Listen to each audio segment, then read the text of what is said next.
Assalamualaikum warahmatullahi wabarakatuh. Innalhamdulillah nahmaduhu wa nasta'inuhu wa nastahdihi wa nastaghfiruh. Wa na'udzu billahi min syururi anfusina wa min sayyiati a'malina may yahdihillahu fala mudilla lahu wa may yudlil falan tajida lahu waliyyan mursyida. Asyhadu an la ilaha illallah wahdahu la syarika lahu wa asyhadu anna Muhammadan abduhu wa rasuluh. Allahumma shalli wa sallim wa barik wa an'im ala rasulina wa imamina wa qudwatina wa sayyidina Muhammadin sallallahu alaihi wasallam.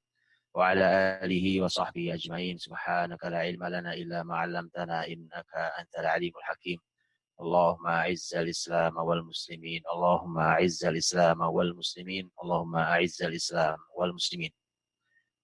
Amma ba'd, di awal untuk kita bersyukur pada Allah Subhanahu wa taala, syukur yang akan mengantarkan kita pada nikmat-nikmat berikutnya yang hari ini kita berkesempatan untuk mengkaji keindahan dan kebesaran peradaban Islam yang semua itu berawal dari kebesaran dan keindahan syariat Islam ini.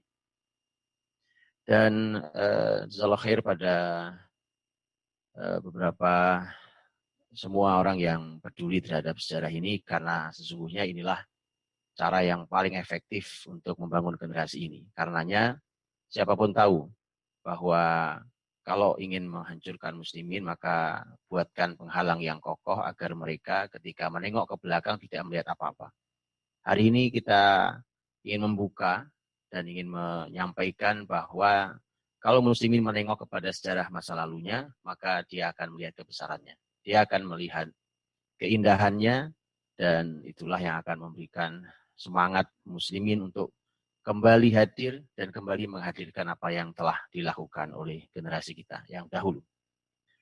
Sesuai dengan Allah SWT, jazakallahu khair pada Masjid Al-Irsyad Surabaya dengan semua yang bekerja sama untuk menyelenggarakan acara yang mulia ini, menjadi amal mulia untuk teman-teman semuanya, dan juga untuk semua yang hadir di pertemuan kali ini menggunakan platform media apapun yang peduli. Tadi juga disebutkan beberapa lembaga pendidikan, Masya Allah, Tabarakallah, yang pasti isinya adalah generasi muda yang disitulah Indonesia boleh tersenyum, Indonesia boleh bangga bahwa generasi mudanya melek sejarah. Artinya bahwa kalau mau membebankan beban peradaban ke depan, maka berikan pada mereka yang melek sejarah. Mudah-mudahan siapapun yang hadir pada pertemuan kali ini dan siapapun yang berniat hadir juga di pertemuan kali ini, maka semoga Allah SWT memuliakan kita semuanya. Semoga rahmati Allah SWT ketika Andalus di tangan muslimin. Andalus hari ini, kalau kata Andalus itu hari ini masih ada, kata Andalus masih ada, tapi dia hanya untuk satu wilayah kecil di Spanyol hari ini. Ada beberapa wilayah yang itu dinamai dengan Andalus. Andalusia. Tapi ini daratan Iberia ini dulu di tangan muslimin, yang wilayahnya mencakup bukan hanya Spanyol, tetapi Spanyol, kemudian Portugal, kemudian Perancis Selatan, sudah masuk Perancis Selatan, dan hanya kurang lebih sekitar beberapa puluh kilometer dari Paris muslimin sudah ambil wilayah itu. Kemudian Sisilia pulau yang hari ini ada di bawah kekuasaan Italia. Yang kalau naik ke atas maka akan bertemu dengan Roma. Itulah wilayah Andalusia di tangan muslimin. Itu wilayah kekuasaannya, tapi pengaruhnya tentu melebar sampai kemana-mana karena begitu besarnya peradaban muslim di Andalusia ini. Nah, sedikit rahmati Allah SWT, muslimin di Andalusia 800 tahun lamanya, karena muslimin mulai masuk melakukan pengecekan itu tahun 92 Hijriah, dan kemudian baru meninggalkan Andalusia karena muslimin kalah di Andalusia itu tahun 897 Hijriah, dari 92 ke 897 Hijriah, artinya 800 tahun. Kemudian atau Masehinya tahun 711 sampai 1492. Itu wilayah kekuasaan Andalus itu di tangan muslimin berarti kurang lebih 8 abad lamanya. Saat muslimin masuk ke Andalus itu masih di bawah kepemimpinan kekhilafahan Bani Umayyah. Jadi dinasti Bani Umayyah. Kekhilafahan Bani Umayyah ini kemudian nanti karena wilayahnya sampai ke wilayah Afrika. Di Afrika ada pemimpin yaitu Musa bin Nusair. Musa bin Nusair kemudian nanti mengirimkan orang-orang besarnya termasuk yang kita kenal itu Tariq bin Ziyad yang kemudian menjadi nama untuk selat yang hari ini kalau kita masuk dari Spanyol umpamanya ke arah Andalus maka akan ada selat namanya Selat Gibraltar. Selat Gibraltar artinya Selat Jabal Tariq. Jabal Tariq artinya Gunung Tariq, Tariq bin Ziyad. Itulah sampai kemudian nanti dinasti Bani Umayyah di ibu kotanya di Damaskus kalah, kemudian mereka atau yang lari ke arah Andalus adalah calon pewaris tahta sebenarnya yaitu Abdurrahman Ad-Dakhil dikenalnya, Abdurrahman bin Muawiyah. Abdurrahman Ad-Dakhil itu lari tahun 132 karena Bani Umayyah di Damaskus runtuh tahun 132 Hijriah. Tapi sebelumnya sebenarnya masa sebelumnya sudah masuk ya, masa tahun 92 itu. Dan kemudian nanti Abdurrahman Dakhil masuk ke sana, ke Andalusia. Keadaan Andalus belum terlalu stabil karena masih terjadi penyatuan muslimin di internal muslimin.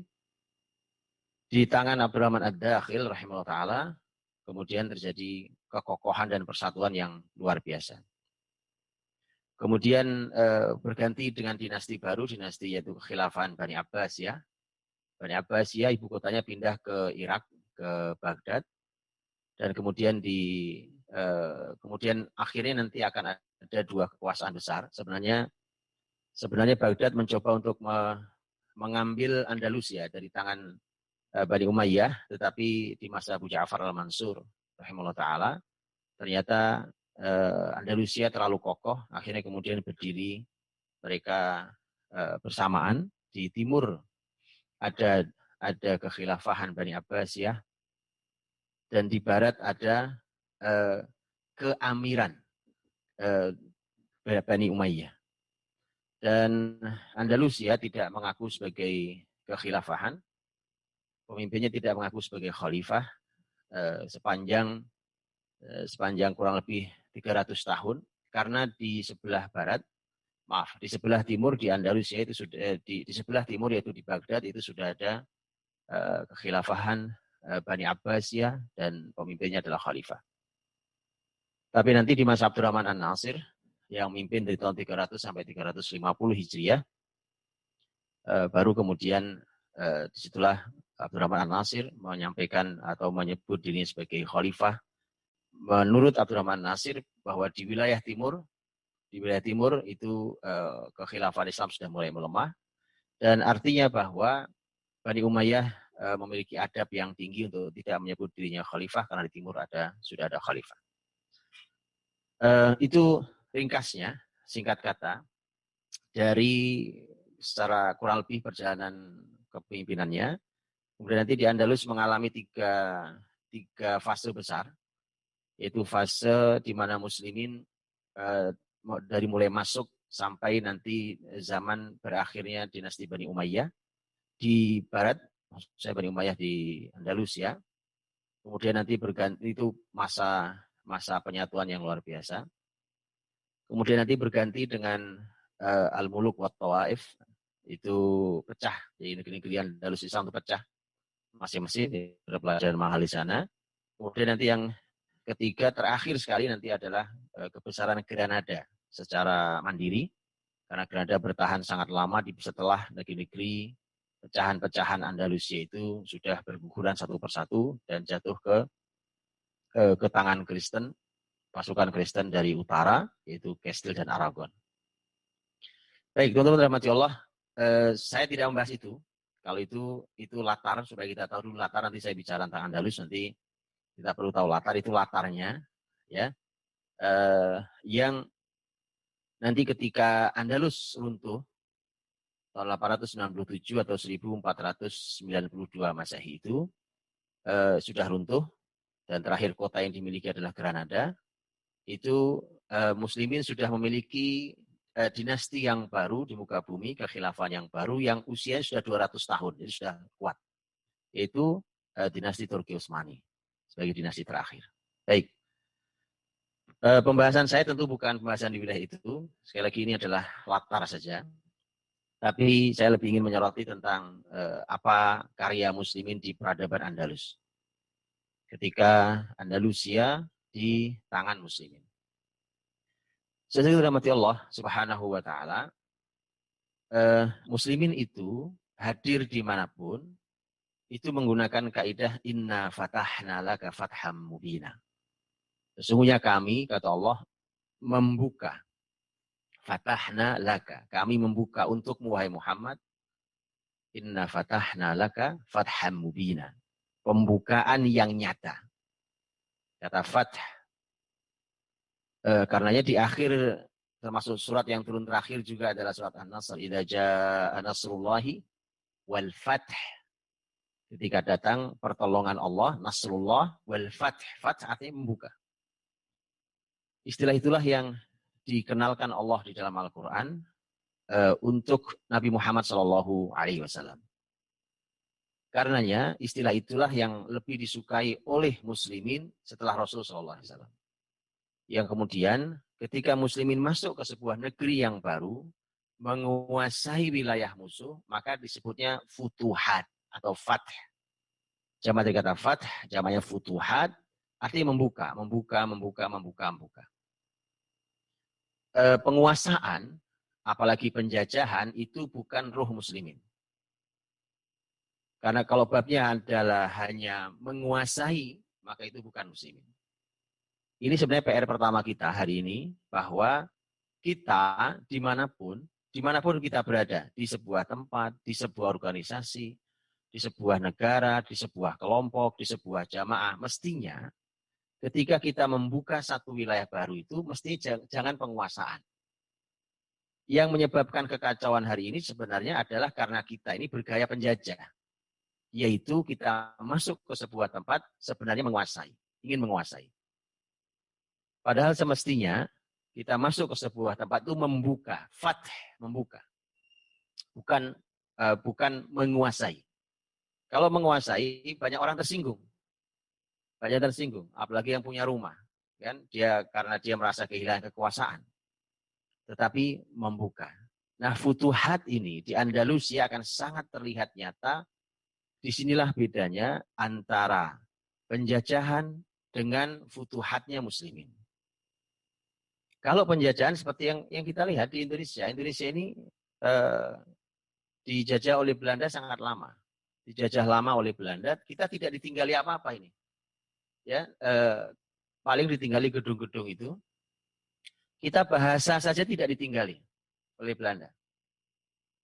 Kita tidak bisa berbahasa Belanda hari ini. Ya kan? Kita tidak ditinggali apa-apa oleh mereka. Karena mereka hanya masuk, kemudian menguasai, kemudian mengeruk kekayaan Indonesia, kemudian dibawa ke negeri Belanda. Itu yang ada. Itu bedanya di situ. Dan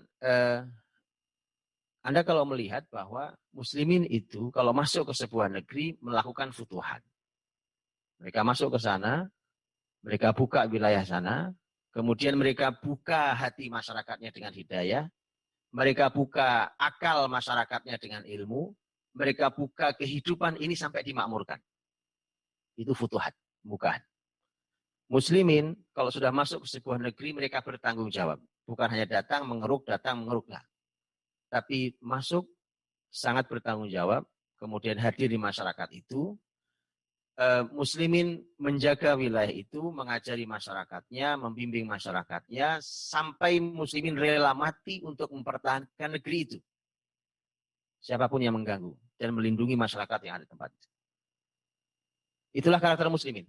Makanya kita bisa melihat bahwa orang-orang yang tinggal di tempat itu merasa nyaman dengan Muslimin. Kalau kita kita melihat Futuhat di Andalus nanti, kita akan melihat bagaimana muslimin yang bergerak dari satu tempat ke tempat yang lain, itu membawa rohnya roh Futuhat. Bukan roh Saitarah, roh penguasaan. Atau rohnya penjajahan. Ya ini supaya kita di awal supaya kita tahu, karena ada sebagian orang yang tidak suka dengan Islam, kemudian mengatakan bahwa muslimin di Andalusia, ya kan, itu sama saja dengan Yahudi di Palestina umpamanya. Ya, itu sama saja. Sangat berbeda.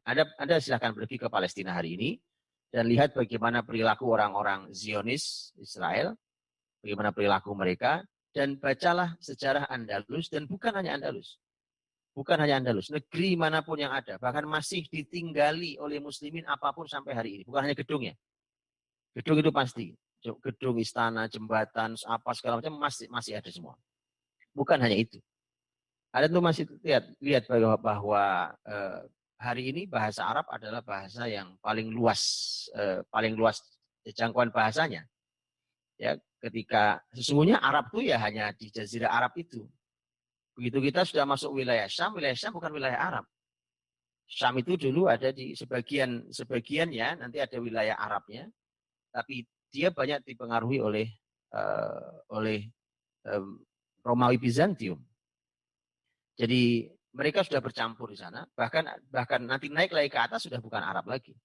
Kita menyeberang ke Afrika, masuk dari Mesir dan terus sampai ke ujungnya barat adalah Maroko, mereka bukan masyarakat Arab, mereka berbagai bangsa. Kita masuk ke arah timur, wilayah Persia, ada wilayah Irak, wilayah Iran, dan seterusnya, itu bukan berbahasa Arab. Tapi Anda bisa lihat hari ini.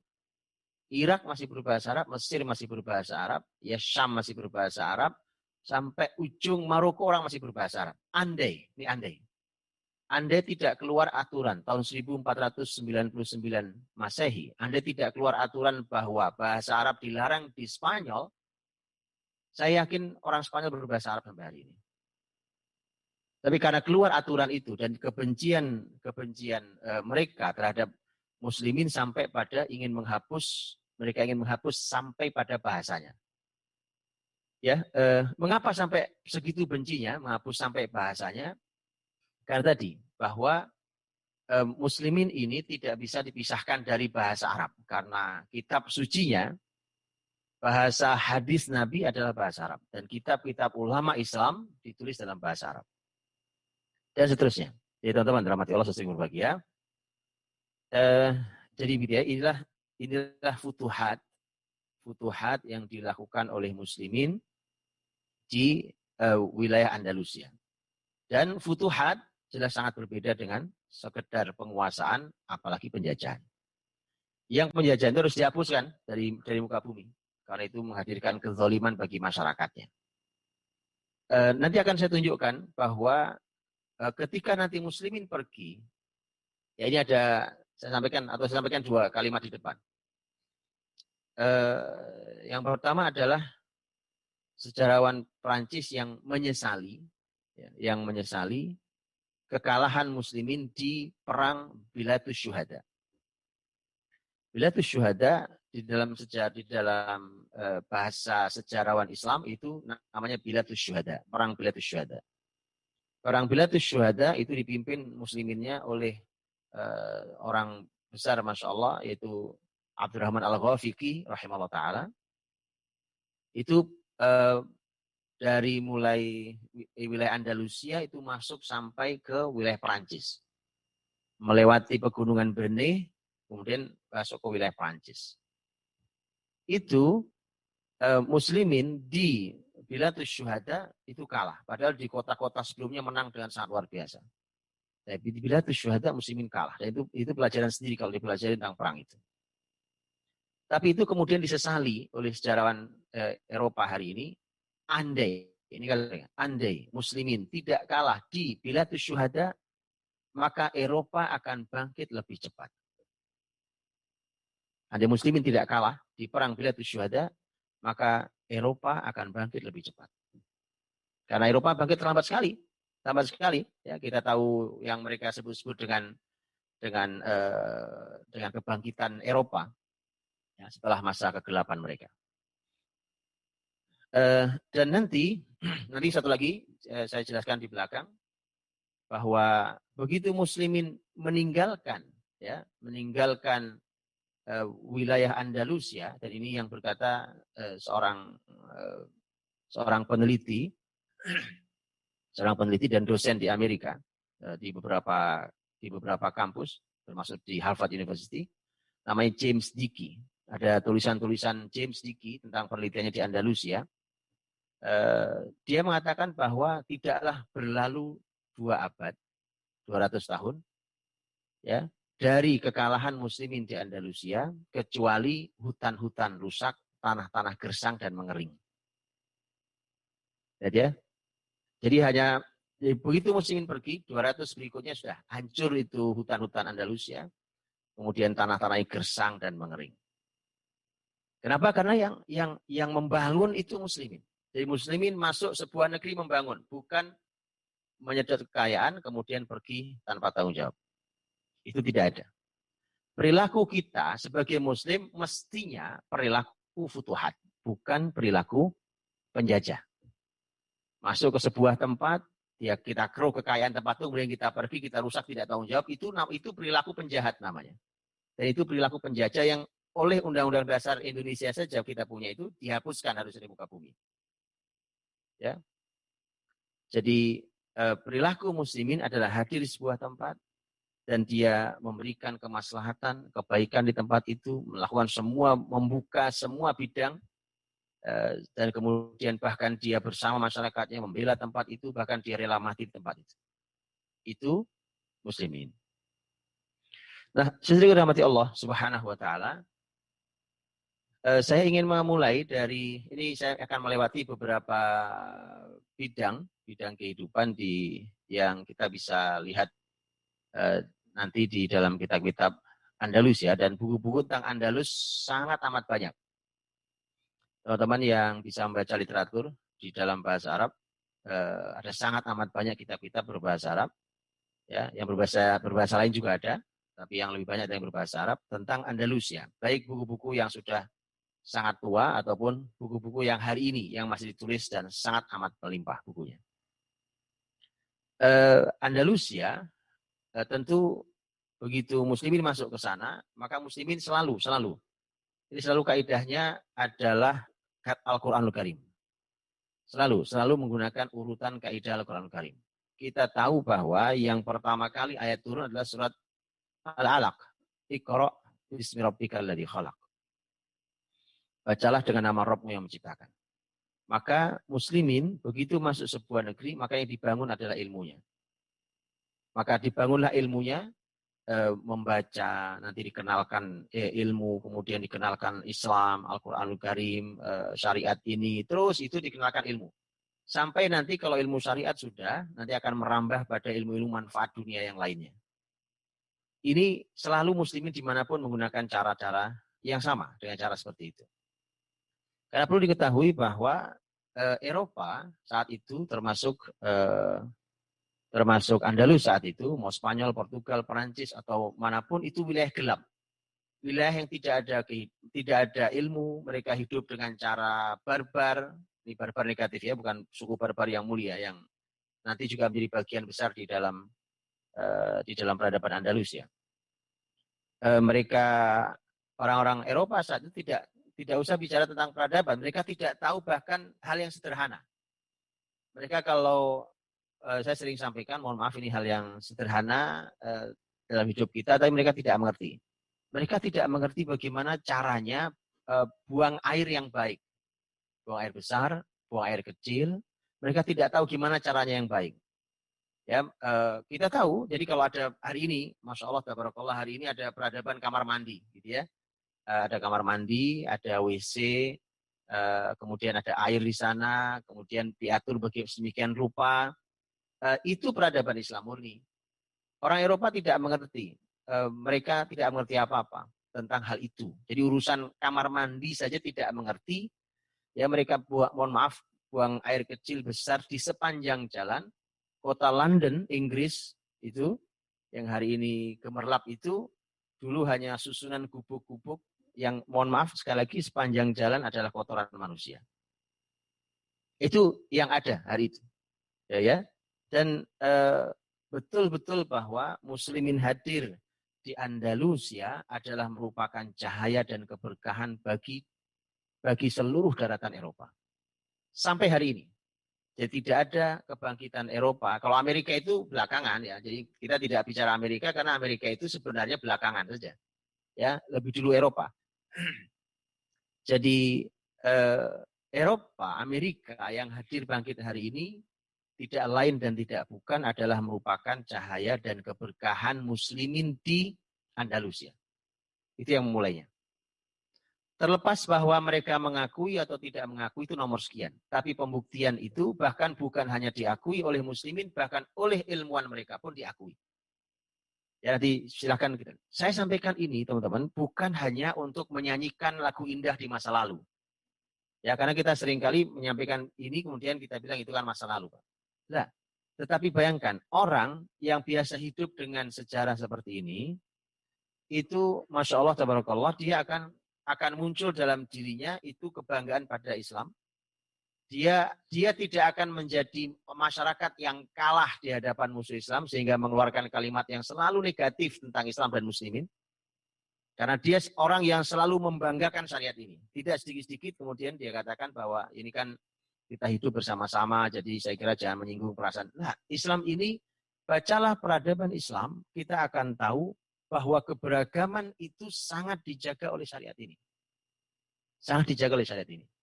Jadi kalau ada yang menganggap bahwa kalau syariat Islam dihadirkan, kemudian keyakinan dan agama lain akan tersinggung dan tersingkir, itu artinya orang ini tidak pernah tahu tentang sejarah peradaban Islam. Ya, dan biasanya orang-orang yang memang tidak bangga dengan Islam, kemudian dia minder dengan Islam, akhirnya kemudian dia mengeluarkan kalimat-kalimat itu. Generasi Islam ini generasi yang dihadirkan oleh Allah Subhanahu wa taala untuk memperbaiki bangsa. Demi Allah tidak ada yang bisa memperbaiki sebuah negeri kecuali muslim. Kalimat klaim ini boleh kita diskusikan, boleh kita bicarakan, boleh kita tunjukkan buktinya. Ya. Kalau babnya cuma ditunjukkan, lihat koruptor kebanyakan hari ini adalah muslim, bukan muslim itu yang dimaksud. Ya, kita sedang bicara tentang sebuah peradaban Islam yang dibangun oleh muslimin dengan keislaman yang sesungguhnya. Nah, maka kenapa? Karena tadi muslimin hadir di sebuah negeri akan membangun, tapi tentu dengan ilmu yang mumpuni sebagai seorang muslim. Maka sedikit rahmati Allah SWT, Andalusia itu menghadirkan secara ilmu Islam, ilmu syariat Islam, apapun itu, ilmu Qur'annya, ilmu tafsirnya, ilmu hadisnya, ilmu fikihnya, ilmu apapun di dalam syariat ini, Andalusia itu menghadirkan ulama-ulama besar yang kita kenali. Mari saya sebutkan sebagiannya. Umpamanya di ilmu Quran, teman-teman yang fokus di Al-Quran pasti akan sangat mengenali nama Asy-Syatibi, Imam Asy-Syatibi rahimahullah taala. Ya, Imam Asy-Syatibi yang hari ini jalur qiraat itu melalui jalur Imam Asy-Syatibi, Al-Hirzul Amani. Tahukah teman-teman bahwa Asy-Syatibi, Imam Asy-Syatibi itu dari sebuah tempat yang namanya Syatibah. Syatibah itu nama tempatnya. Makanya Asy-Syatibi.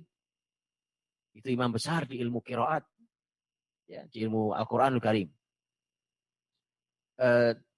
Kalau kita, ini saya cuma kasih contoh satu-satu ya. Kalau kita melihat umpamanya tafsir, ilmu tafsir, dan perlu diingat bahwa satu orang tidak hanya satu ilmu. Ini saya sebutkan hanya karena kita mengenali Imam Asy-Syatibi sebagai seorang ahli qiraat. Imam Al-Qurtubi yang menulis kitab tafsir sangat terkenal, yang akhirnya kemudian dikenal dengan tafsir Al-Qurtubi. Tafsir Al-Qurtubi, Jami' Ahkamil Quran, Imam Al-Qurtubi dari Qurtuba. Qurtuba adalah Cordoba.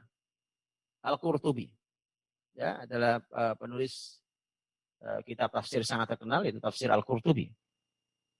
Tentu bukan hanya satu orang yang dihadirkan sebagai ahli tafsir. Kita kenal, kalau teman-teman baca tafsir akan kenal namanya Ibnu Athiyah. Ibnu Atiyah, ada tafsir yang khas dan dia tafsir rujukan utama di ilmunya, yaitu menafsirkan Quran dengan pendekatan bahasa, grammar bahasa. Jadi tafsir Quran tapi menggunakan pendekatan bahasa, ilmu bahasa. Itu tafsir terkenal ya, tafsir yang paling besar dalam bab itu adalah tafsirnya Imam besar Abu Hayyan Al-Andalusi. Nah, dari namanya ketahuan, Al-Andalusi. Abu Hayyan Al-Andalusi. Itu tafsir Al-Bahrul Muhit. Itu tafsir. Tentu masih sabrek lagi data yang lain. Dalam kitab fikih, jangan tanya kalau fikih. Atau sebelum fikih hadis jangan tanya. Hadis imam besar di berbagai bidang ilmu hadis ada sangat banyak. Bahkan salah satu imam besar di ilmu hadis yang memiliki musnad, kitab musnad. Ya, musnad adalah kumpulan hadis Nabi SAW dengan metode mengumpulkan hadis berdasarkan nama sahabat. Adalah imam besar Baqi bin Makhlad rahimahullah ta'ala. Ada musnad Baqi bin Makhlad rahimahullah ta'ala. Baqi bin Makhlad adalah salah satu muridnya Imam Ahmad yang punya musnad Ahmad bin Hanbal rahimahullah ta'ala. Bayangkan Ahmad bin Hanbal ada di mana? Di negeri timur, jauh di Baghdad sana. Ya, teman-teman kalau tidak kebayang saya bicara tentang peta, nanti buka peta ya. Bayangkan jarak antara Baghdad di Irak ya dengan Andalus ya, dengan Spanyol ya, tempatnya Baqi bin Makhlad Al-Andalusi. Dia jaraknya itu ya berapa ribu kilometer jaraknya. Ya, dia harus masuk nyeberangi selat dulu baru masuk ke Maroko, terus berjalan sepanjang barat sampai timurnya benua Afrika, ya kan? Dari mulai Maroko di barat sampai timurnya adalah Mesir. Kemudian nanti naik ke atas ke masuk ke wilayah Syam, dari Syam terus ke arah timur, nanti baru timur jauh sampai ketemu dengan negeri Irak di Baghdad. Ketemu Imam Ahmad rahimahullah taala yang memang ingin belajar tentang hadis. Sampai sejauh itu perjalanan, begitu sampai di negerinya Imam Ahmad rahimahullah ta'ala, ternyata Imam Ahmad sedang dicekal, tidak boleh ngajar ilmu. Ya, ini permasalahan di dalam ilmu politik, kemudian juga kelompok sesat atau pemikiran sesat dalam Islam. Imam Ahmad dicekal, tidak boleh mengajar ilmu saat itu, padahal ini sudah sangat jauh bagi bin Makhlad berangkat. Ya, dan unik tapi Baqi datang menghadap Imam Ahmad kemudian mengatakan, saya datang dari negeri jauh wahai Imam. Kemudian Imam Ahmad bertanya, apa kamu datang dari Trabus itu wilayah yang di Trabusnya Tripoli Libya. Karena itu sudah jauh sekali. Kata Baqi bin Makhlad, saya datang untuk sampai ke Tripoli saja masih harus menyeberangi lautan dan harus menempuh perjalanan darat. Masih jauh sekali berarti. Saya ingin belajar padamu, wahai Imam Ahmad. Imam Ahmad mengatakan, pasti kamu sudah mendengar bahwa saya dilarang untuk mengajar ilmu. Baqi bin Makhlad kemudian mengatakan iya, tapi saya ingin belajar. Maka Baqi punya rencana dan disetujui oleh Imam Ahmad. Rencananya adalah saya setiap pagi akan datang ke rumah Anda, mengetuk pintu kecil, ada pintu kecil di rumah Imam Ahmad, mengetuk pintu kecil dari belakang ini, kemudian Baqi berpakaian layaknya pengemis, jadi seperti pengemis yang pakaiannya lusuh dan compang-camping, kemudian nanti berteriak, Assalamualaikum sodaqoh rahimakumullah. Ya. Assalamualaikum, saya minta sodaqoh rahimakumullah. Ilmu sodaqoh, saya minta sodaqoh, seperti pengemis. Maka nanti dilakukan, kemudian Baqi dipersilakan masuk, kemudian diberikan ilmu hadis oleh Imam Ahmad, kemudian selesai hari itu pulang. Ya lama-lama tuh nggak boleh lama, nggak mungkin pengemis berlama-lama, itu orang akan curiga. Maka begitu seterusnya sampai beberapa tahun sampai Imam Ahmad diizinkan mengajar. Dan Baqi bin Makhlad menjadi salah satu imam besar, makanya ketika Imam Ahmad sudah mulai mengajar kembali, dan Imam Ahmad termasuk imam besar yang muridnya sangat banyak, dan Imam Ahmad ketika mengajar, kemudian Baqi bin Makhlad suatu hari sakit, Maka Imam Ahmad menjenguk ke rumah Baqi bin Makhlad sampai seluruh orang heran. Siapa ini orang? Orang tidak ada yang kenal dengan Baqi bin Makhlad. Siapa dia? Kok sampai sekelas Imam Ahmad harus menjenguk dia sampai ketika dia sakit. Ya, dan kemudian muncul kalimat yang menarik. Ya, muncul kalimat menarik. Kalimatnya adalah, apakah Anda merasa telah belajar ilmu? Lihatlah Baqi bin Makhlad. Anda tahu Anda belum belajar ilmu. Ya, jadi kita-kita yang hari ini ngaku belajar nih pakai Zoom ya kan, pakai apa sekarang nih? Pakai webinar, pakai YouTube, kemudian kita style ya kan, sambil keadaan santai, sambil senderan, sambil apa gitu. Kemudian kita berharap dapat ilmu banyak. Maka Imam Baqi bin Makhlad nanti ketika pulang ke Andalus, dia berkata ke murid-muridnya, kalian sudah belajar ilmu? Begini nih belajar ilmu? Ya, kayak begini cuma kualitas belajar ilmu kalian. Karena Imam Baqi bin Makhlad punya sejarah bagaimana beliau belajar ilmu dengan cara yang sangat ajaib seperti tadi itu. Jadi pengemis, bercombang-camping dengan sangat sulit, kalau ketahuan juga bahaya, harus berteriak setiap pagi, Assalamualaikum shadaqah rahimakumullah, dan seterusnya. Tapi kemudian beliau menjadi imam besar, Imam Baqi bin Makhlad, di dalam ilmu hadis. Itu sepenggal kisah tentang Imam Baqi bin Makhlad, yang kemudian beliau juga menulis musnad. Sampai Imam Baqi bin Makhlad mengatakan begini, saya, laqad gharastu gharsan, la yuqla'u illa ba'da khuruji dajjal. Saya sudah menanamkan ilmu di Andalus ini yang tidak mungkin dicabut kecuali setelah nanti Dajjal keluar. Itu kata Imam Baqi bin Makhlad. Begitu para ulama ya. Itu ilmu hadis. Kalau kita masuk ke ilmu fikih umpamanya, Masya Allah ilmu fikih jangan tanya lagi. Secara madhab Eropa, hampir seluruh Eropa dari timur sampai barat, madhabnya adalah madhab Hanafi, kecuali Andalusia. Karena Andalusia itu yang membawa ilmu fikih ke Andalus adalah murid-muridnya Imam Malik rahimahullah ta'ala. Sehingga wilayah Afrika bagian utara, dari mulai Maroko, bertetangga-tangganya, kemudian sampai nyebrang ke Spanyol, wilayah Andalus seluruhnya itu madhabnya Maliki. Sampai hari ini, muslimin di sana madhabnya Maliki. Dan Pak Imam membesar di sana, menulis kitab-kitab yang luar biasa yang menjadi rujukan-rujukan utama dalam madhab Maliki. Teman-teman yang belajar fikih tahu umpamanya Imam Ibn Abdul Bar rahimahullah taala. Imam Ibn Abdul Bar ulama besar di dalam madhab Maliki. Bahkan menjadi bukunya itu menjadi rujukan-rujukan utama di dalam madhab Maliki. Begitu juga imam-imam lainnya, ya, para imam yang lainnya yang juga memiliki keilmuan tentang fikih yang luar biasa. Bahkan Andalusia menghadirkan madhab baru. Nah, ya, menghadirkan madhab baru yang tidak ada di tempat lain. Kita mengenali fikih madhab Hanafi, madhab Maliki, madhab Syafi'i, madhab Hambali. Andalusia menghadirkan madhab baru, namanya madhab Zahiri. Ya, Abu Dawud Al-Zahiri, pencetusnya, pemikiran fikihnya, ini imam besar dalam Islam. Okay. Yang nanti akan dibesarkan madhabnya oleh imam besar, yaitu Imam Ibnu Hazm rahimahullah ta'ala. Dalam salah satu kitab terkenalnya adalah kitab Al-Muhalla, yang di sana isinya adalah membicarakan tentang madhab fikih yang dipegangnya. Teman-teman bicara tentang madhab fikih tentu belajar yang baik ya, karena madhab fikih itu di dalam Islam adalah kekayaan intelektual yang di sana muslimin diajari menjadi orang cerdas, dan fikih dengan berbagai madhab bukan penyebab pertikaian. Yang bertikai, penyebab pertikaian itu karena kita fanatik terhadap sebuah madhab, awalnya diawali dari karena kita tidak cukup ilmunya. Ulama dulu dengan bangga menyebut dirinya madhabnya apa, itu biasa. Ya, siapapun itu akan menyebut nama madhabnya siapa. Ya, bahkan pindah madhab itu hal yang juga bukan aib. Dan itu tersebut dalam sejarah Islam. Ya, tersebut orang madhab ini kemudian pindah ke madhab ini dan seterusnya.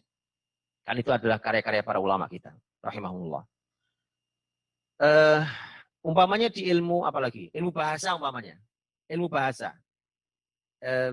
Di pesantren-pesantren di Indonesia pasti sangat mengenali para santri, sangat mengenali Alfiyah Ibnu Malik. Ibnu Malik orang mana? Orang Andalus. Alfiyah Ibnu Malik di dalam ilmu nahwu Masya Allah, tabarakallah. Sampai sekarang lihat, penulisnya di Andalusia, dihafal di pesantren-pesantren sampai negeri timur jauh seperti kita di Indonesia hari ini. Alfiyah Ibn Malik. Ini karya besar, subhanallah. Orang yang sudah meninggal sangat lama, tapi ilmunya masih terus bercahaya. Ini imam besar ya di dalam ilmu bahasa contohnya.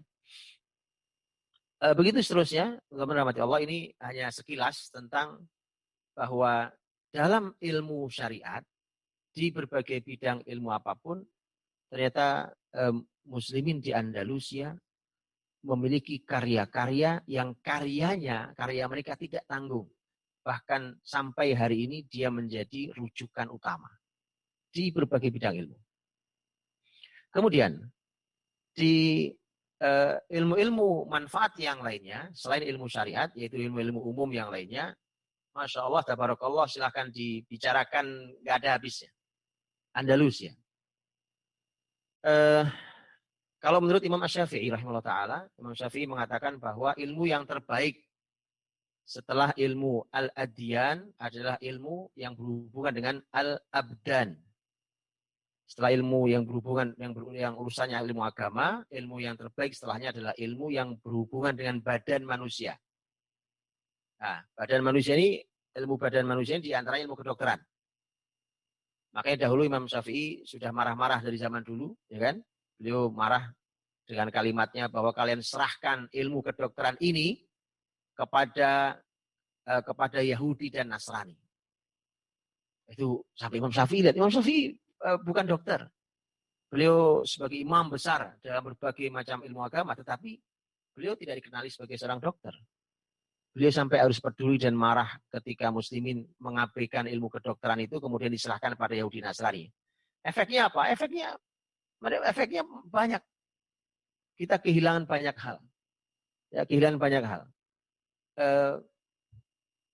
Nanti kita harus tahu bahwa Al-Quran ketika menyampaikan tentang peradaban besar sebelum Nabi Muhammad, kan peradaban besar sebelum Nabi Muhammad ada Persia, ada Romawi.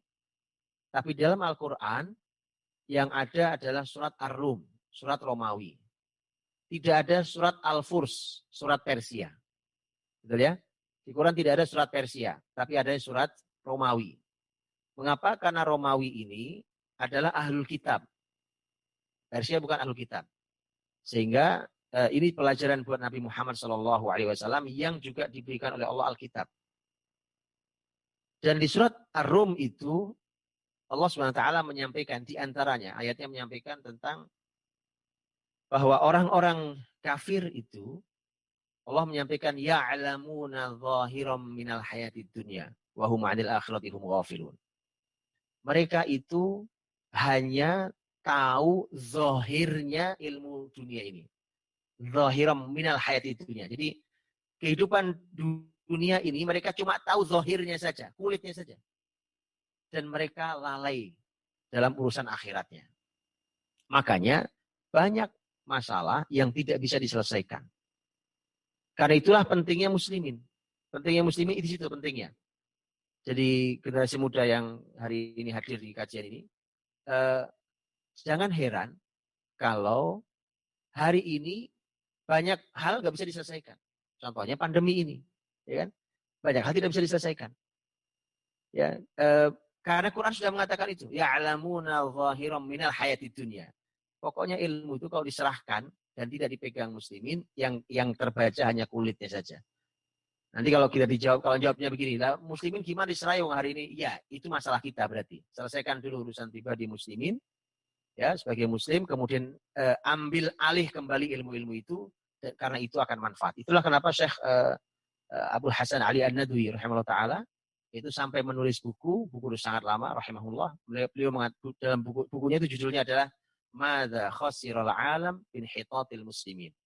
Apa kerugian dunia ini dengan jatuhnya muslimin.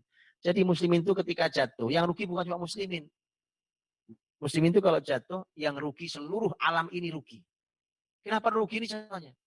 Ada masalah nggak terselesaikan. Masalah di dunia apapun. Dunia kesehatan, masalah dunia pendidikan, masalah dunia pertanian, masalah dunia militer, masalah apalagi yang lain. Semua masalah. Dan itu tidak bisa diselesaikan. Kenapa? Karena ya'lamuna zahiran minal hayati dunya. Karena mereka hanya tahu zahir saja ilmu itu. Kalau urusan akhirat jangan tanya, pasti mereka lalai. Ya, urusan akhirat pasti mereka lalai. Nah, muslimin Andalusia jadi akan menjadi sebuah contoh. Jadi contoh untuk kita. Di dunia kedokteran umpamanya, Andalusia di dunia kedokteran, Masya Allah menghadirkan para kreator luar biasa. Orang-orang sangat kreatif di berbagai bidang ilmu, dari ilmu syariat tadi sampai berbagai ilmu yang lainnya. Di dunia kedokteran dikenali dengan bapak bedah kedokteran, Az-Zahrawi rahimahullah ta'ala. Az-Zahrawi rahimahullah ta'ala, beliau diantaranya punya buku tulis judulnya At-Tasrif liman ajiza 'anit ta'lif. At-Tasrif dan buku-buku kedokteran yang lain yang beliau tulis itu nanti menjadi salah satu literatur utama di kedokteran Eropa, bahkan di dunia Islam pasti kalau di Islam, di daratan Eropa, dan itu menjadi kurikulum utama di mereka. Ya, sampai abad jauh, bahkan sampai setelah abad 15. Az-Zahrawi itu beliau menciptakan alat-alat bedah. Subhanallah, alat-alat bedah, menciptakan alat bedah. Dan itu orang Andalus, menciptakan alat-alat bedah, bahkan di bukunya itu beliau menciptakan lebih dari 200 alat bedah. Apapun itu, dari yang mulai kecil-kecil sampai alat bedah betul, ya, alat bedah dunia kedokteran. Saya pernah menyaksikan sebuah acara televisi, seingat saya, ini acara lama sekali, seingat saya ini televisi Inggris, kalau saya tidak salah ingat, di mana kemudian si pembawa acaranya membukakan bukunya Az-Zahrawi, yang di sana ada gambar tentang alat bedah yang diciptakan itu, kemudian dijelaskan fungsinya dan seterusnya, bagaimana menggunakannya, kemudian dibawa ke ruang dokter. Waktu itu yang ingin dibuktikan seingat saya adalah dokter mata, kalau saya tidak salah, dokter mata atau saya lupa, yang jelas salah satu dokter spesialis, seingat saya mata. Kemudian ditunjukkan, Az-Zahrawi menciptakan alat untuk mata, untuk bedah mata itu, ini alat-alatnya. Dokternya menunjukkan alat yang ini, alatnya ini. Sampai sekarang masih dipakai dengan model yang masih persis sama seperti di bukunya Az-Zahrawi. Alat yang ini, buku ini, alatnya yang ini, dan seterusnya. Subhanallah. Jadi makanya gini, teman-teman, kebayang ya kalau Islam menerapkan copyright, anak turunnya Az-Zahrawi kaya raya, betul ya?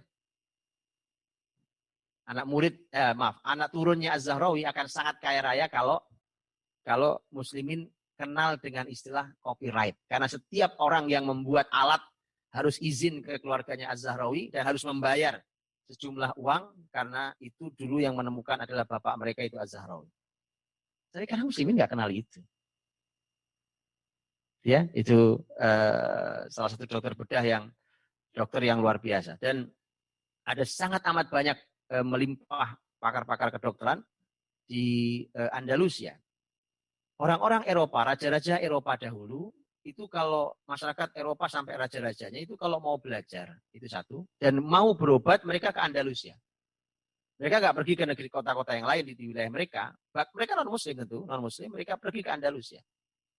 Makanya saya sering katakan begini, keadaan muslim hari ini, lihat ya, keadaan muslim hari ini itu mirip dengan keadaan Eropa di masa muslim besar di Andalus.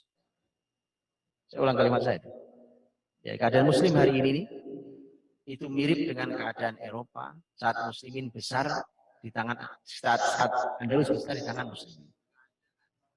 Tadi, hari ini coba kita lihat, karena muslimin hari ini tidur, pingsan, ya kan.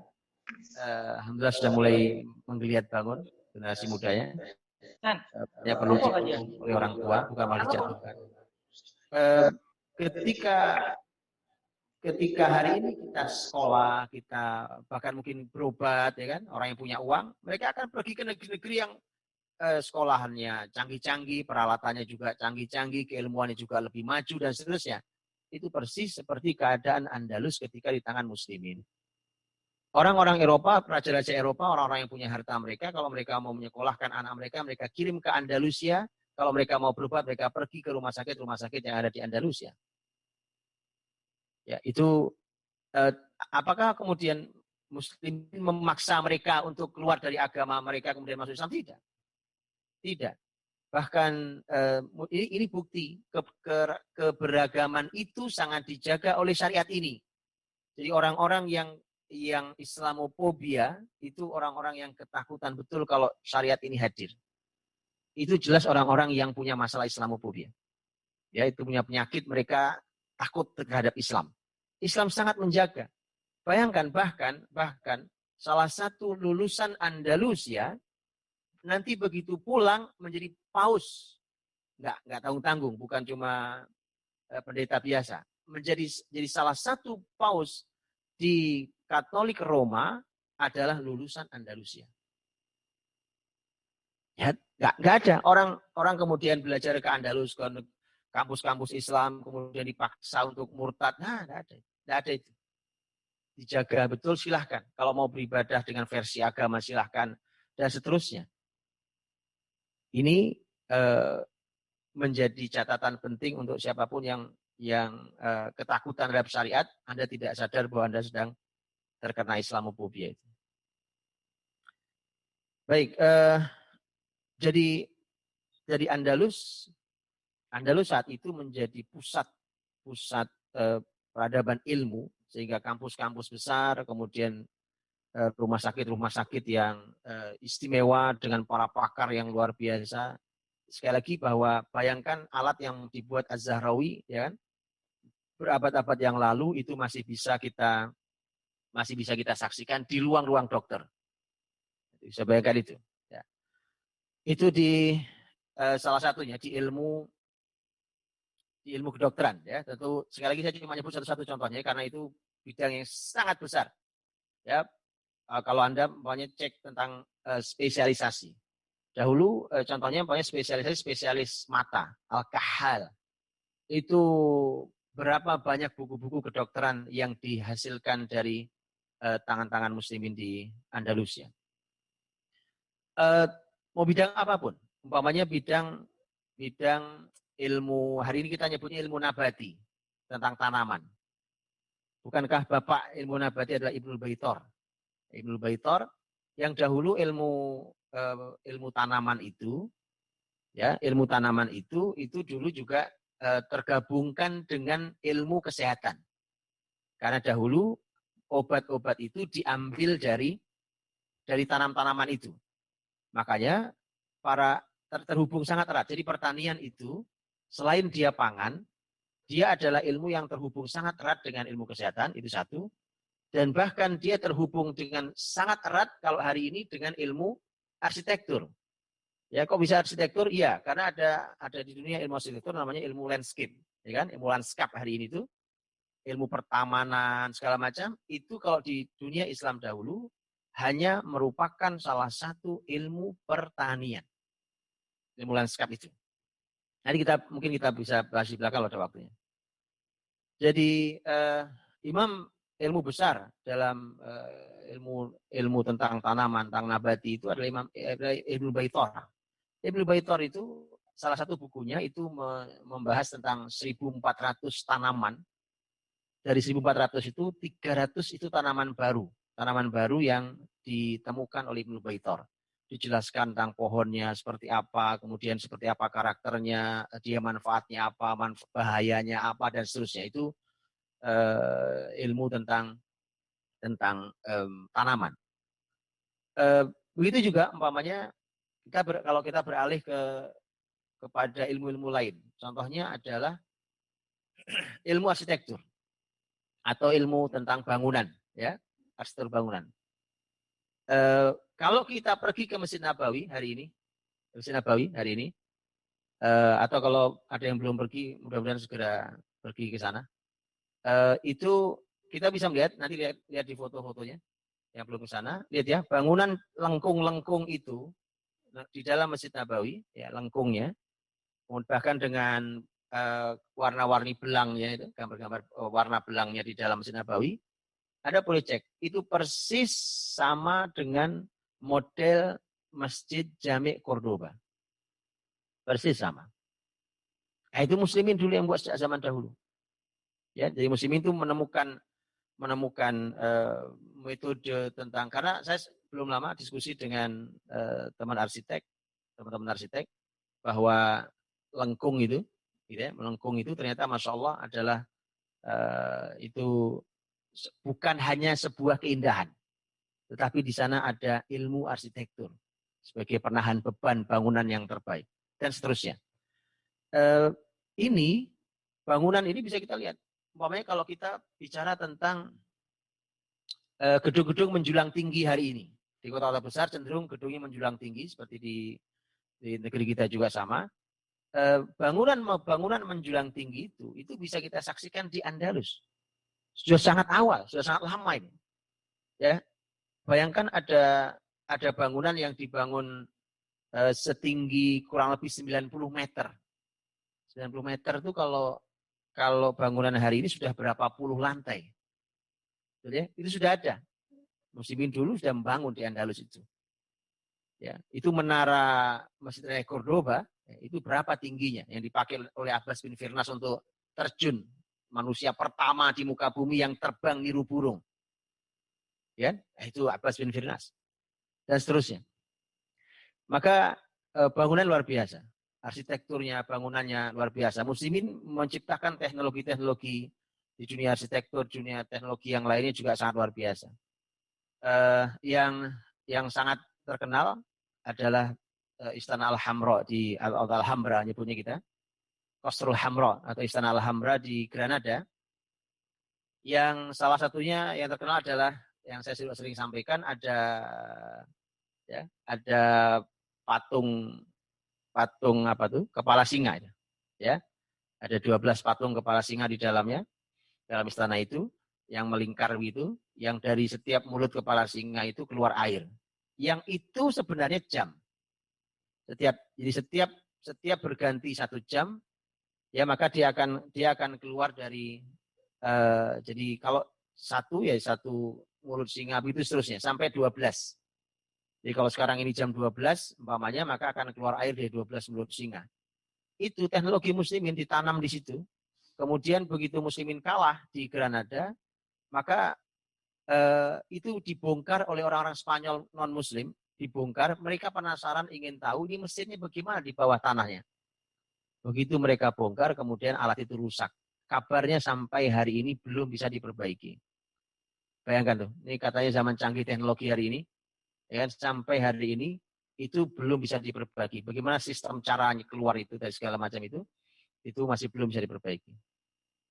Jadi itu begitu luar biasanya, ya.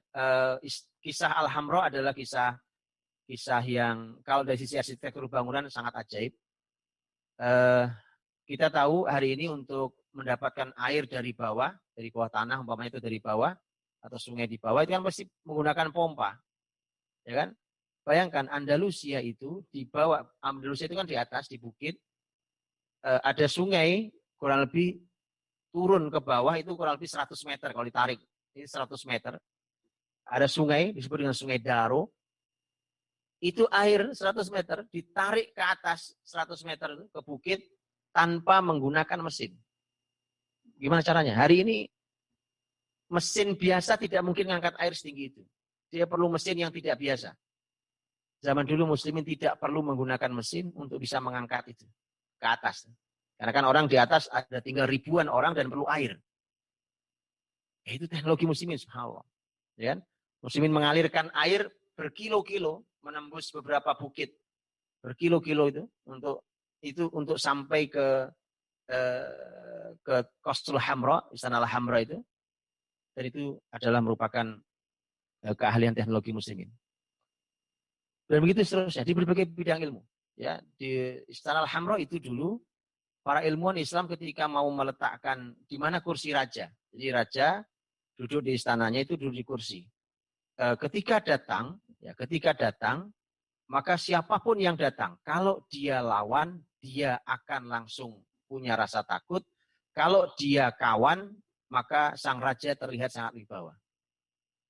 Itu hanya untuk untuk mengukur kursi raja diletakkan di posisi sebelah mana. Jadi ada ruangan kosong, jadi kursi raja diletakkan sebelah mana. Itu muslimin menggunakan hitungan matematika. Hitungan matematika dengan kajian psikologis hari ini itu muslimin dulu sudah menggunakan itu, kemudian di titik plek, titik itulah, disitulah diletakkannya.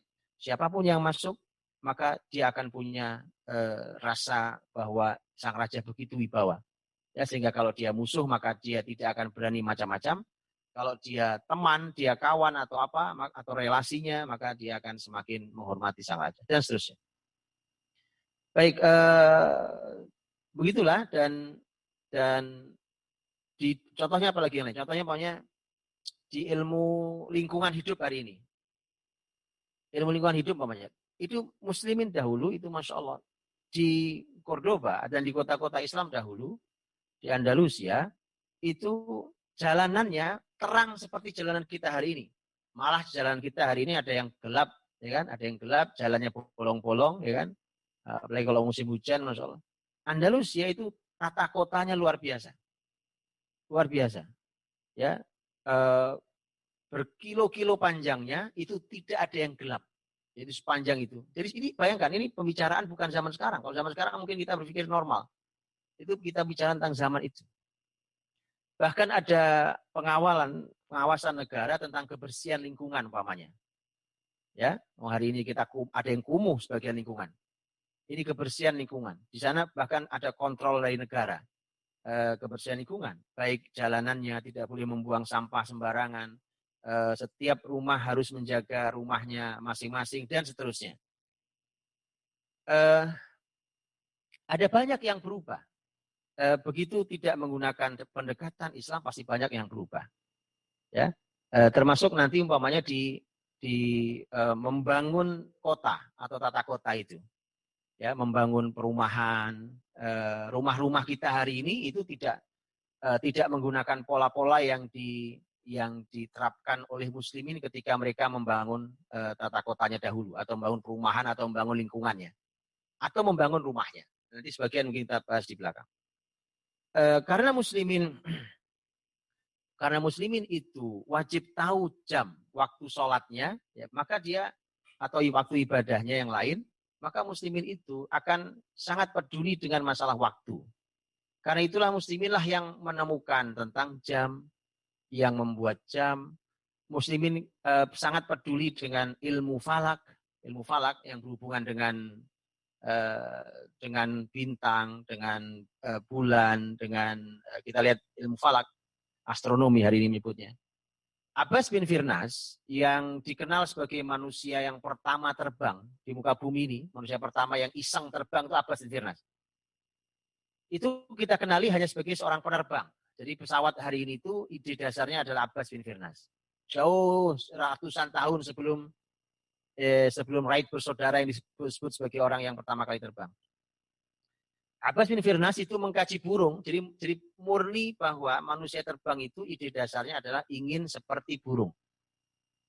Dari mana dikajinya? Dikajilah burung itu. Quran bicara tentang burung, dikaji dan seterusnya sampai kemudian dia ingin terbang. Terbang, dia loncat dari ketinggian dengan menggunakan alat yang dibuatnya. Penerbangan pertama gagal landingnya. Kemudian penerbangan yang kedua berhasil. Jadi, tapi Abbas bin Firnas bukan hanya dikenali sebagai penerbang. Dia ilmuwan besar sampai dia mendapatkan sebutan gelar sebagai ahli hikmah di negeri Andalus. Itu sebutannya Abbas bin Firnas. Dan Abbas bin Firnas itu punya banyak sekali penemuan. Pulpen kita nulis pakai pulpen hari ini ya. Kita nggak pernah mengamati dulu. Tanyakan kepada kakek-kakek nenek kita, di mana dulu mereka nulis pakai celup. Ya, kemudian ada bambu kah dulu atau apakah ya. Kemudian dicelupkan di tinta, ditulis. Celup lagi, tulis lagi. Celup, kali itu celup berapa kata, habis, celup lagi. Dan seterusnya. Kita sekarang nggak perlu celup. Karena satu pulpen begini ini panjang, terus nulis sepuasnya aja, nggak ada habisnya. Ya kan, nanti habis, ganti lagi. Siapa yang menemukan itu? Siapa yang buat? Abbas bin Firnas. Kita tidak pernah mengamati itu sebagai, dan bahkan kita nggak tahu ya, kita pakai, karena kita tidak tahu. Jadi teman-teman kalau megang pulpen, nanti teman harus tahu bahwa itu karya ilmuwan besar Andalusia. Ada yang kalau kita hari ini ke planetarium, ya planetarium yang lebih canggih dari itu pernah dibuat oleh Abbas bin Firnas di rumahnya sendiri. Bayangkan itu dulu sangat lama, jadi itu bukan barang baru. Jadi Abbas bin Firnas itu membuat kubah hari ini sebenarnya planetarium, membuat kubah. Kemudian begitu masuk ke kubah itu orang-orang akan belajar banyak. Jadi ada seperti persis kayak planetarium hari ini. Ya, nanti ada langit, ada bintang, ada bulan, ada matahari, ada awan, ada kilatan petir dan ada suara gemuruhnya petir. Itu sudah dibuat oleh Abbas bin Firnas. Ya kan? Sejauh itulah muslimin dahulu sudah membuatnya. Ya, untuk apa? Untuk muslimin belajar. Saat itu untuk siapapun belajar tentang ilmu astronomi.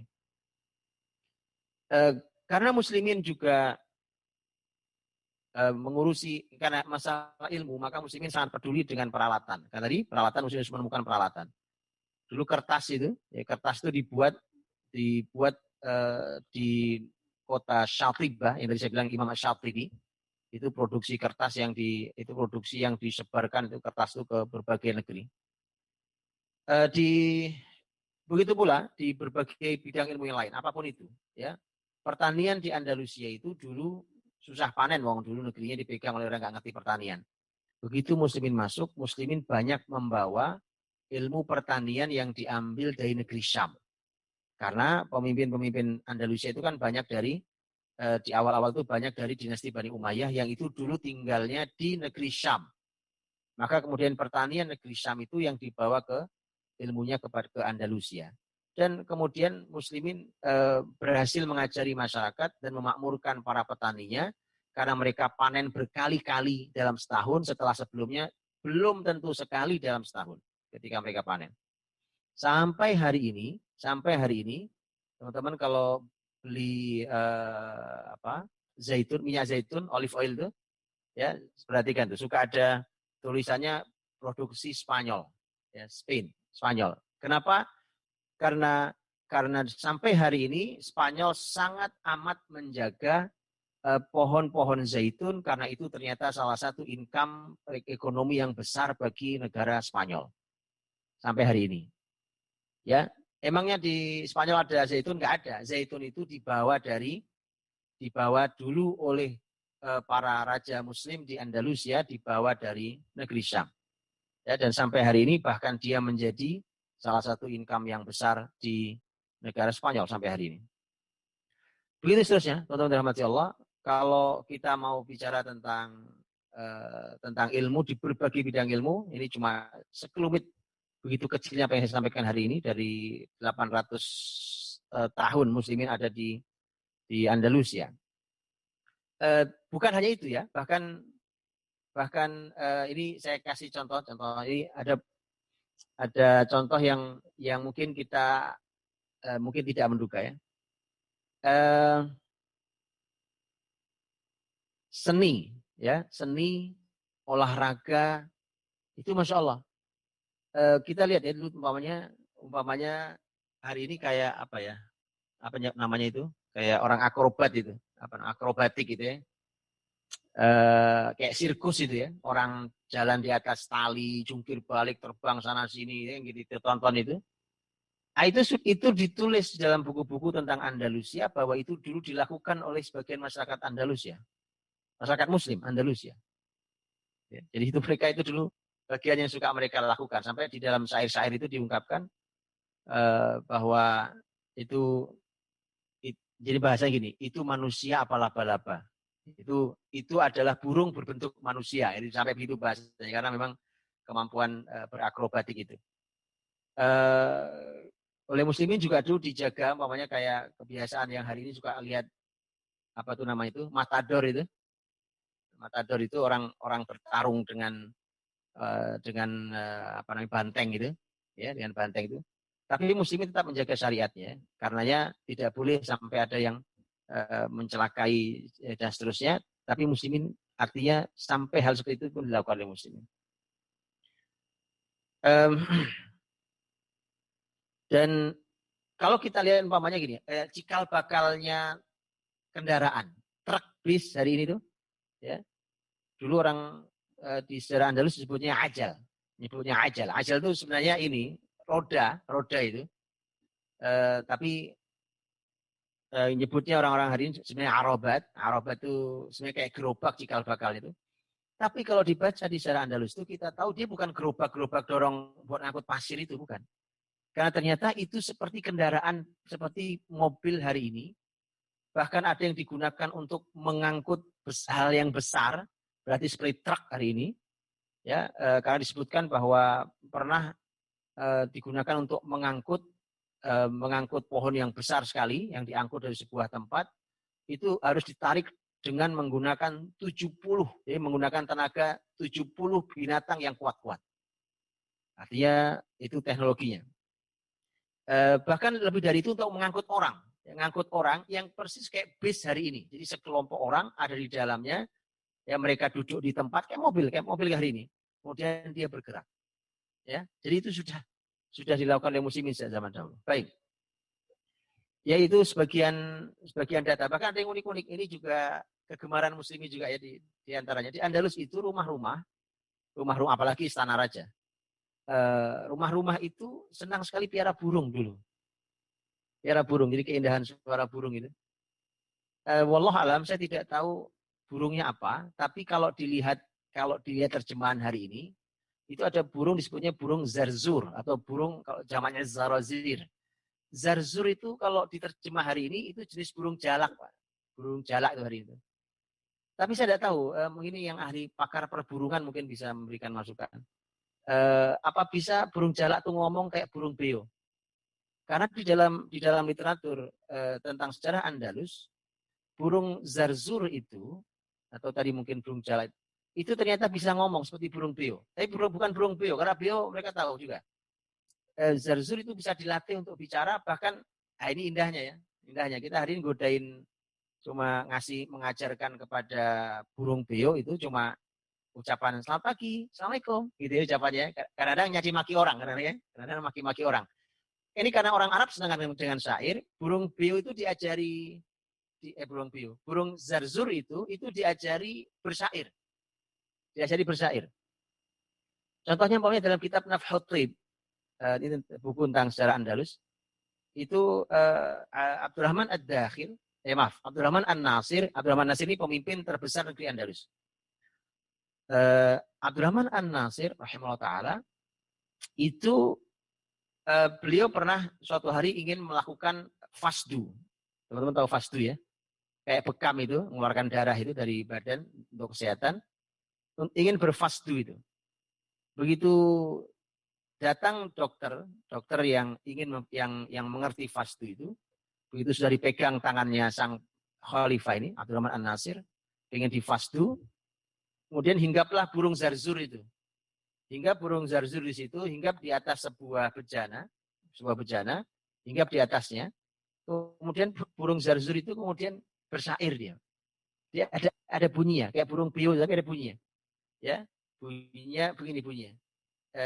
Ayyuhal fasidu rifqan bi amiril mu'minina innama tafsidu irqan fihi mahyal alamina. Itu bunyinya. Ayyuhal fasidu rifqan, wahai Anda yang sedang dokter yang ingin melakukan fasdu, rifqan, berhati-hatilah, ya hati-hatilah di amiril mu'minina, kepada amirul mu'minin, karena ini adalah Khalifah Abdurrahman An-Nasir. Innama tafsidu irqan, karena Anda akan memfasdu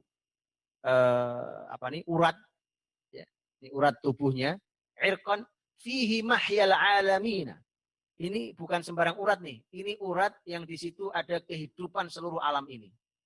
Jadi maksudnya adalah karena dia pemimpin besar, manfaatnya untuk sekeliling, untuk negerinya, bahkan berbagai negeri luar biasa. Itu pesannya si burung itu. Sampai Abdurrahman An-Nasir juga ini burung bisa ngomong, sampai ngajari, ya. Disebutkan nanti ternyata burung itu yang mengajari bicara ternyata istrinya Abdurrahman An-Nasir. Gitu ya. Jadi dulu orang-orang Andalus itu suka dengan burung, mereka punya piara burung di rumah masing-masing, di antaranya malah mereka mengajari burung zarzur itu untuk bicara itu. Walau alam itu burung apa, tapi kalau saya cek terjemahan itu zarzur, itu zarazir, itu ternyata semacam burung jalak, tapi apakah dia bisa bicara, saya nggak tahu. Baik, sedikit dirahmati Allah SWT. Sekarang jam berapa? 11. Ini sekali lagi ini adalah sekelumit data ya, sekelumit data yang saya hari ini ingin membawa data itu kepada kita hari ini yang hidup ketika melihat fakta data itu, kita berbeda zaman. Jauh sudah zamannya, ya kan? Bayangkan Andalus itu sudah tutup, Muslimin kalah di Andalus itu tahun 1492 Masehi atau tahun 897 Hijriah. Bayangkan ya, artinya sudah berapa ya? Sudah 6 abad. Sudah kurang lebih 6 abad yang lalu. Jadi ini kisah panjang, sudah kisah sangat lama. Tidak ketemu dengan kita. Tapi kita bisa ketemu dengan mereka. Bahkan kita dengan izin Allah bisa mengulangi kebesaran mereka. Tentu ada syaratnya. Syaratnya adalah lakukan dan urutkan apa yang mereka lakukan. Harus begitu. Karena gini maksud saya. Lakukan itu artinya bahwa mereka melakukan apa sih kalau sampai sehebat itu. Kemudian urutkan. Urutkan itu begini. Kalau tiba-tiba kita umpamanya kita heran. Hari ini perasaan yang ahli matematika banyak, yang ahli ilmu falak banyak, ahli kedokteran banyak, segala macam. Bahkan, tapi kemudian tidak seperti mereka hasilnya. Kenapa? Karena urutannya tidak sama dengan yang mereka lakukan. Ya, kita hanya belajar ilmunya, tapi tidak belajar itu. Saya ingin menyampaikan, arti kita ketemu dengan mereka, bahwa literatur yang mereka tinggalkan kita masih bisa bertemu di situ. Kita masih bisa membaca kitab-kitab yang ditinggalkan oleh para ulama, para ilmuwan Andalusia, bisa kita baca hari ini. Masih kita bisa baca hari ini, dan itu ilmu yang sangat manfaat. Bayangkan ilmu-ilmu yang masih terus hidup sampai hari ini. Ilmu apapun itu. Kemudian yang kedua adalah bahwa kita bisa mengulangi bahkan, bisa mengulangi apa yang mereka lakukan dengan izin Allah SWT, tapi dengan syarat tadi. Syaratnya adalah kita lakukan apa yang mereka lakukan, kita urutkan apa yang mereka sesuai dengan urutannya juga mereka buat, dan seterusnya. Dan itu bukan hal yang jauh, karena hari ini kita bisa melihat bahwa kebangkitan muslimin adalah merupakan sesuatu yang tidak mungkin bisa di stop oleh siapapun. Mungkin hanya bisa diperlambat oleh sebagian orang atau sebagian kelompok, tapi tidak bisa dimatikan. Muslimin itu ketika membuat karya, pasti tidak pernah lepas inspirasinya, idenya diambil dari syariat Islam. Syariat Islam itu sumber utamanya adalah Al-Quran Karim dan hadis Nabi SAW. Karena itulah maka, kenapa muslimin hari ini tidak memiliki kemampuan itu? Jawabannya jelas. Itulah mengapa para ulama selalu mengatakan begini, apa penyebab kemunduran muslimin? Ada beberapa sebab. Nomor satu, jauh dari Quran dan Sunnah. Selalu itu kalimatnya. Jauh dari Quran dan Sunnah. Selalu itu kalimatnya. Mengapa? Karena ternyata salah satu manfaatnya, selain tentu adalah dia hudan lil muttaqin, Quran itu, juga ternyata inspirasi besar kehidupan kita. Ide-ide besar bisa kita bangun dari Quran dan Sunnah. Makanya, senang sekali saya hari ini hadir di antara kita juga ada teman-teman dari tahfidz Quran, ya kan? Di mereka lah adanya harapan umat ini. Oke? Karena itulah yang dulu dilakukan oleh muslimin Andalus dulu.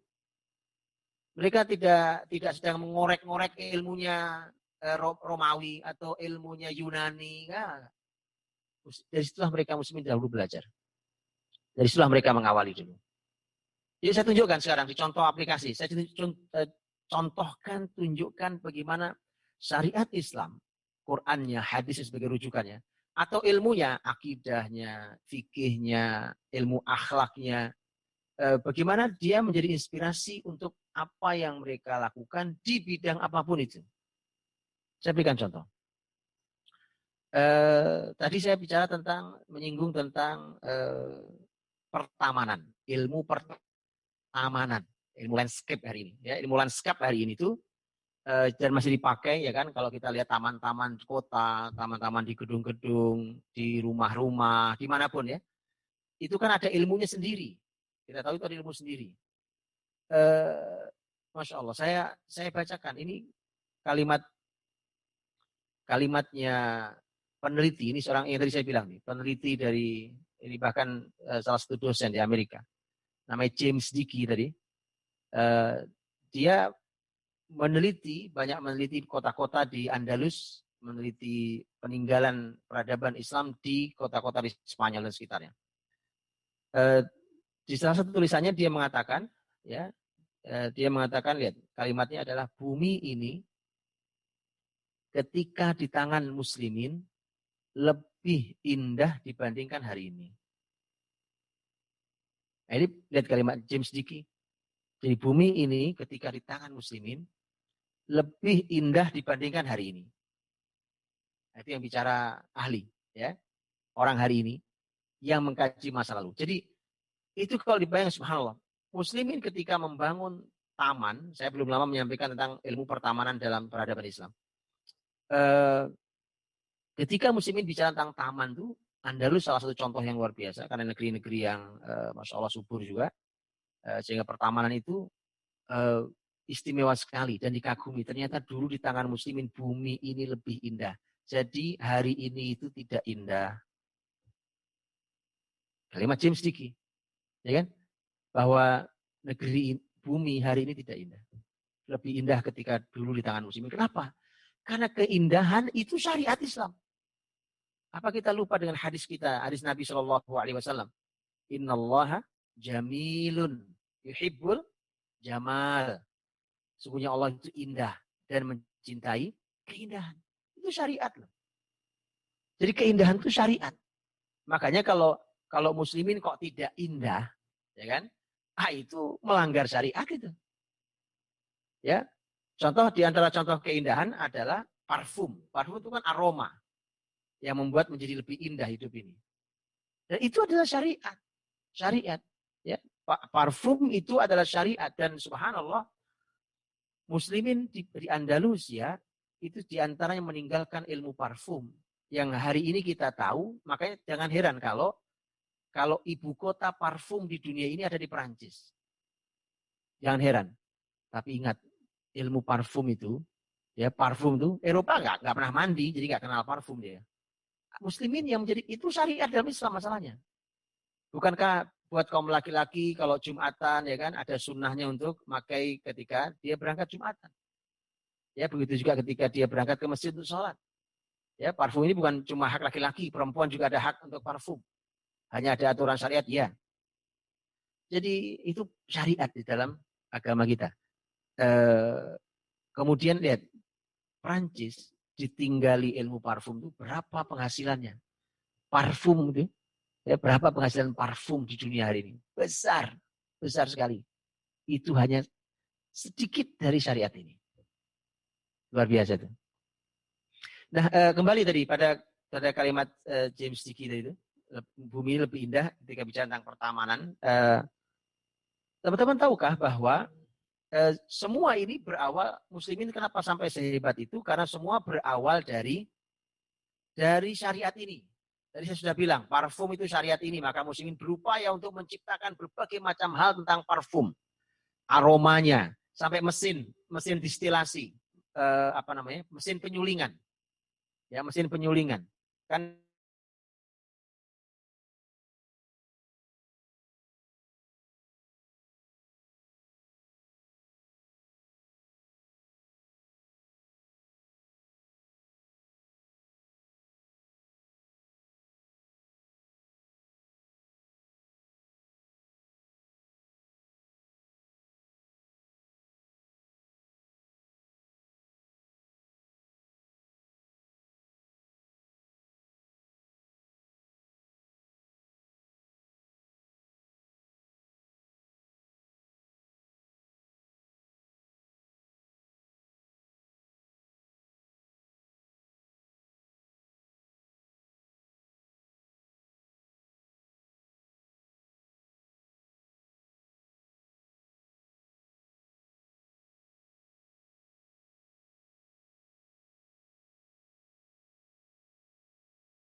kehidupan pribadi dan lingkungan.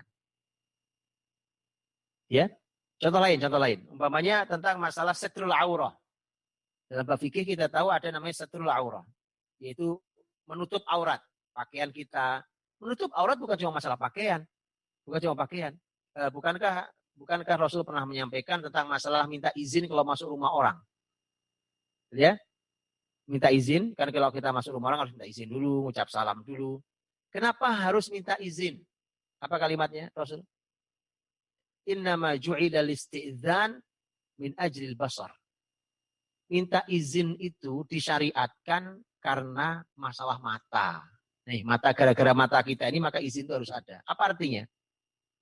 Artinya adalah jangan sampai mata kita melihat sesuatu yang rahasia, sesuatu yang pribadi di dalam rumah.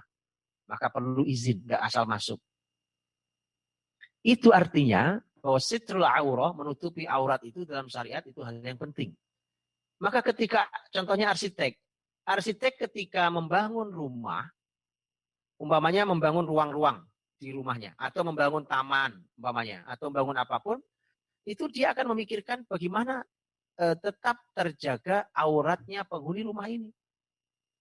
Itu arsitektur dalam Islam. Jadi arsitektur dalam Islam itu bukan hanya arsitektur, apapun ilmunya, itu mesti menimbang syariat ini. Ya, mesti menimbang syariat ini. Ya, jadi karenanya itu masya Allah akan mengubah. Dan teman-teman kalau belajar ilmu menggunakan sudut pandang syariat maka bisa akan berubah total. Saya kasih contoh berubah total. Dan lagi-lagi itu kalimatnya para arsitek handal ini, ya kan, yang menyampaikan tentang hal tersebut. Lihat ya, ini contoh perubahan yang sangat nyata. Kalau ada rumah, ya kan, lihat perumahan-perumahan kita hari ini, umpamanya. Rumah-rumah yang biasanya di kota-kota besar, ada di kota-kota yang rumah ada tamannya, rumahnya mungkin nggak besar atau besar terserah, tapi ada tamannya. Di mana diletakkan taman biasanya? Diletakkannya di luar. Di dalam ada, ya. Di dalam ada itu kalau biasanya kalau tanahnya lumayan. Tapi kalau tidak, biasanya pasti diletakkan di luar. Betul ya? Diletakkan di luar. Kalau Anda baca dalam arsitektur Islam itu ternyata rumah-rumah itu sekecil apapun itu, saya bacakan kalimatnya James Dickey. Walau rumah-rumah itu kecil, tetap di dalamnya terdapat air mengalir, terdapat bunga-bunga, pewangian, pohon-pohon kecil, dan tempat-tempat istirahat. Rumah sekecil apapun di Andalus itu, kata James Dickey, sekecil apapun rumah itu di dalamnya ada begitu. Jadi taman itu dulu dibuat oleh muslimin untuk kenikmatan penghuni rumah. Sehingga bisa dinikmati. Menjadi tempat bercengkerama keluarga. Menguatkan hubungan antar suami istri dan anak-anak. Itu tujuannya. Nah kalau taman ditaruh di luar, kan kita nggak mungkin nongkrong sesantai itu kan. Namanya tempatnya di luar ya. Makanya itu karena begini kalimatnya. Ini kalimatnya Dr. Muhammad Yahya Waziri. Beliau juga punya buku sangat bagus judulnya Al-Imarah Al-Islamiyah. Bangunan Islam. Ya, karena beliau juga arsitek, bangunan Islam. Beliau mengatakan bahwa karena muslimin itu tidak biasa bangga-banggaan, ya. Tidak biasa membanggakan diri, bangga-banggaan di depan orang, tidak biasa. Itu kalimat ditulis oleh Dr. Muhammad Yahya Waziri itu untuk menceritakan tentang taman-taman yang dibuat hari ini, yang itu ditaruh di luar, yang menikmati orang lewat. Tapi orang rumah itu cuma sekian persen menikmatinya. Coba kalau dia diletakkan di dalam rumah. Seperti taman-taman yang ada di rumah-rumah di Andalus saat itu. Ya, dulu di Cordoba saja itu ada ratusan ribu rumah di kota Cordoba. Jadi bayangkan kalau di kota itu, di rumah itu kemudian di dalamnya ada taman itu. Karena muslimin tidak biasa, cuma ingin menunjukkan rumah ini bagus, tamannya taruh di luar. Ya, maka muslimin bicara tentang fungsi dan bicara lihat bangga-banggaan itu bicara akhlak. Muslimin tidak biasa dengan itu. Tujuan manfaatnya apa sih taman? Manfaatnya adalah untuk kita nikmati bersama di rumah, bersama keluarga kita. Di sini kita bercengkerama bersama, diskusi, bercanda bersama, berdialog bersama. Di sini kita kuatkan hubungan keluarga ini dan seterusnya. Ya, itu fungsinya musim itu. Makanya yang indah itu di bagian dalamnya. Nah, rumah kita ini hari ini kadang-kadang indah bagian luarnya. Ya? Yang menikmati orang lain, orang rumah malah tidak menikmati. Jadi kalau kita lihat di dalam, kalau kita masuk sebuah ilmu menggunakan panduan syariat itu bisa mengubah, ya bisa mengubah karakter ilmu yang ada hari ini, dan karena itu pun kita bisa lihat contohnya di Andalus contohnya. Baik, itu contoh ya teman-teman, bagaimana syariat muslimin selalu hadir dengan syariatnya. Saya juga sudah sering sampaikan bahwa ulama Islam dulu ketika menulis ilmu apapun itu yang di kepalanya adalah syariat. Mau matematika, mau apapun itu di kepalanya adalah syariat. Ya, mau astronomi, mau tadi ilmu kedokteran, apapun itu semua adanya adalah di kepala mereka adalah syariat ini. Baik, saya kira cukup dari saya, dan terakhir saya ingin ini kalimat yang menarik ketika Syekh Nasir bin Sulaiman Al-Umar dalam bukunya Suqutul Andalus Durusun wa Ibar, ya, tentang kejatuhan Andalus, Durusun wa Ibar, sebagai pelajaran. Beliau memberikan semangat pada kita semuanya. Ya, di antara kalimatnya beliau mengatakan harapan-harapan. Ini agama Allah, tetapi mana para pekerja kerasnya? Di kalimat beliau. Harapan-harapan. Ini agama Allah, tetapi mana para pekerja kerasnya? Jazakumullah khair. Itu saya kira dari saya. Saya kembalikan ke Surabaya. Barakallahu fikum.